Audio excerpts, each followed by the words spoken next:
The NBA trade deadline is always one of the most exciting parts of the NBA season. For one, we get to do what we're doing today and get all excited about all the rumors and possibilities. But there's also going to be huge trades that come out of absolute nowhere. They're going to have us checking our phones every 2 seconds to see if Shams or Woj have tweeted anything. For most of this season, it really didn't feel like this deadline was going to be all that interesting.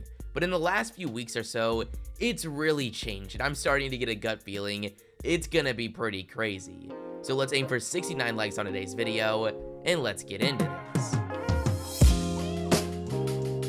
Today's video is sponsored by PrizePicks, a super simple to use player prop site and mobile app. They give you the line, you just pick over or under, and boys, we've been struggling the last few weeks, but for some reason, today just feels like the day. The slate just feels right. What really caught my eye is the matchup with the Wizards and Nets. No Kevin Durant, give me Harden's over on points, combo that with Beal's over on points. I then went over to assists and saw Kyrie only needs 4.5, that's too easy. Then you guys already know, I went over to 3-pointers made, my favorite stat to include. I didn't love any of the lines, but I ended up going with Chris Middleton, who's at 2.5. And there it is, the quadruple over, that if it hits, is going to turn my $20 entry into $200. If you guys want to play along, go to the link in the description, or you can just use code Jimmer as you see on the screen, and they're going to give you a deposit match up to $100, which is kind of crazy. Thank you PrizePicks for sponsoring today's video. Let's kick things off with a crazy rumor that's broken recently that I'm kind of seeing get misreported, so let's talk about it just so y'all have a better idea of what's going on. The report came out that James Harden might be open to the possibility of relocation with teams like the 76ers as top options. This report is making it sound like he's looking to jump ship right now before the deadline and leave the current odds-on favorite NBA champion Nets. That's not the case. He is most likely going to stay with this team. All this report is saying is that James Harden is going to decline his player option this offseason, and before signing an extension, is going to explore all his options around the league. Really not that crazy of news. Now it could become crazy news if the Nets for some reason decide to get value out of him before he leaves, but I think that would be a little ridiculous, just considering they're in such a great position to bring home this franchise's first NBA championship. I would say the biggest name that actually has a chance to get traded before the deadline as of right now is going to be Ben Simmons. I truly don't think there's a possibility where he remains on this roster. It just doesn't make sense. It's come out, he's not going to play for the team this season. Every day that's going by where he isn't traded, his value is going to go down. You're also wasting a prime year out of Joel Embiid, but with that being said, Daryl Morey just doesn't seem to be in the mood to settle. We saw him decline a deal from the Pacers going into the season. The deals we're hearing that the 76ers have been offering sound insane. The latest offer they received, in my opinion, sounds pretty fair for the most part, and that's from the Pistons. They were willing to give up Jeremy Grant, Kelly Olynyk, Sadiq Bey, and a first-round pick for the former #1 pick. While I don't think it's a game changer for the 76ers' current situation in the East, as I said before, I don't think it's a terrible offer. What's interesting is that the 76ers have also been having talks about a trade involving both Simmons and Tobias Harris, but that's something that isn't going to be easy to pull off. That's a ton of money. Harris has 2 years left on his deal, getting nearly $40 million a season, which makes him much closer to a liability rather than an asset. There's a bunch of interesting landing spots for Simmons we've heard about, such as the Cavaliers, Trailblazers, Warriors, but one that's been catching a lot of steam lately is the Sacramento Kings, in a deal centered around De'Aaron Fox. It's looking like his time with the Kings is coming to an end, which, considering the situation with Simmons, makes this landing spot appear decently likely. You add on the fact that the Kings have other guys, like Harrison Barnes and Buddy Hield, that could bring a lot of value to the 76ers team immediately, and also allow for the possibility for both Tobias and Simmons to get in this trade. It becomes a very interesting situation to pay attention to. Next, let's look at some teams that we're hearing a lot about leading up to the deadline, starting with a team that everyone likes to mention in every single trade possibility, despite not having much firepower to do anything with, and that's the Los Angeles Lakers. We really need to ask ourselves, what can they offer in a trade? The answer is not much. The obvious player to move if they really want to shake up their title chances is Russell Westbrook, who, all things considered, has clearly not been a great fit, but as we've talked about over and over again, he's getting paid over $40 million a season. That really limits his landing spot scenarios to teams like the 76ers, who also have a huge contract like Tobias Harris. The player that gets talked about the most as a trade piece for the Lakers, and I'm just starting to not understand it, is Talen Horton-Tucker. Sure, he's looked good in flashes, but some people act like he's some crazy young talent that the rest of the league is just fighting for. He's averaging 11 points this season on pretty bad efficiency. He's getting paid $11 million next year, and then has a player option after that. They could probably add a pick or two, but other than that, there's just not much they can bring to the table. Even with that said, I expect him to be very active at the deadline, but mainly going after those mid-level role players, opposed to these big blockbuster deals you're going to see on Twitter. I don't think there's a question. The most interesting team to pay attention to right now is the Golden State Warriors. They're in a very unique situation.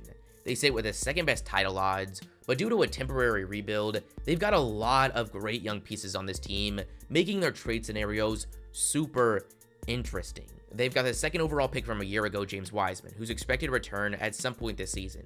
They've got 2 other lottery picks from this most recent draft in Moses Moody and Jonathan Kuminga, and they still have most of their first round future selections. While it's interesting to think about them taking the route of trying to win a title this season while holding on to all this young talent for the future, in this league, that is something that sounds a lot better than it actually is. It's very rare you get a good opportunity to bring home a title.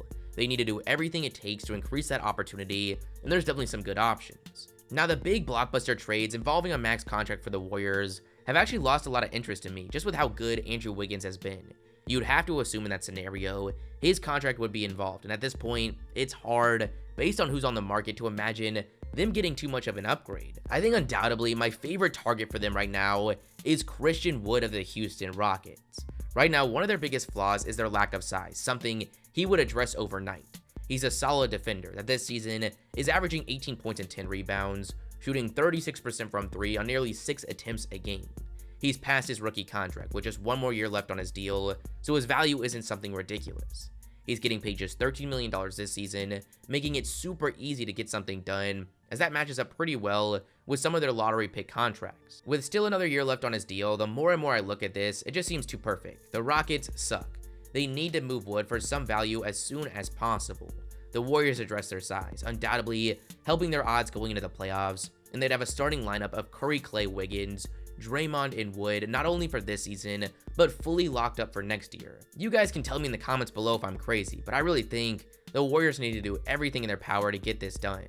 Another guy that fits this mold is Miles Turner of the Pacers, who they're reportedly shopping. The only thing with him, though, is the fact that he's currently injured and expected to be sidelined past the deadline. If they're able to get full confidence, he's going to be fully healthy for the playoffs.